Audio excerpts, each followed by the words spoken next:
Hello everyone, kumusta? So, gumawa ako ng analysis information at report para ang system mismo ang siyang mag-identify kung ilan ang out of stock, ilan ang low stock items, at ilan yung mga items with stock availability.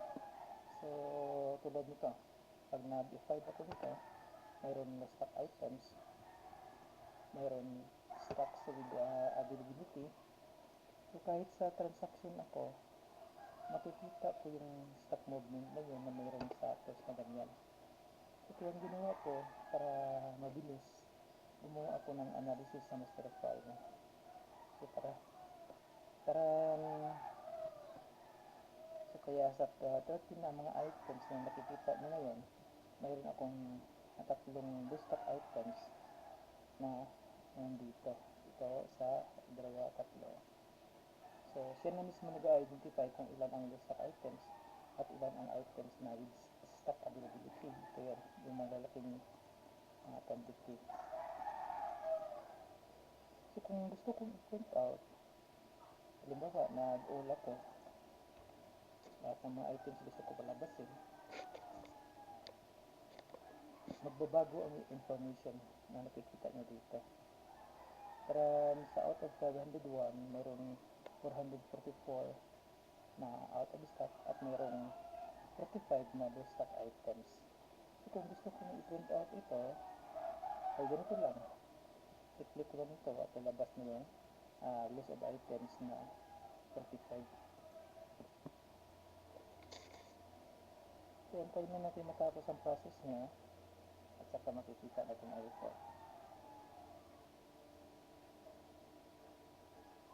Karan, tapos na siya. So, sa out of 501, itong 45 ang gusto kong i-print out.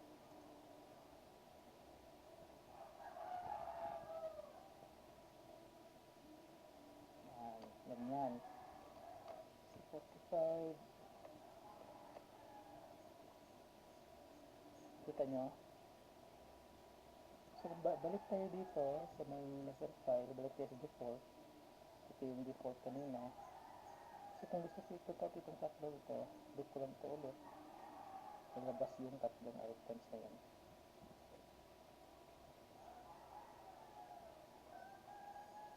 Karan,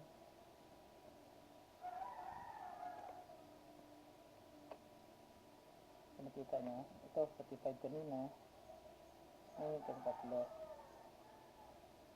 low stock items.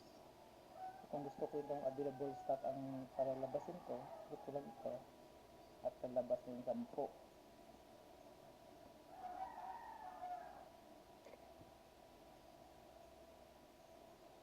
Karan, ito yung 10.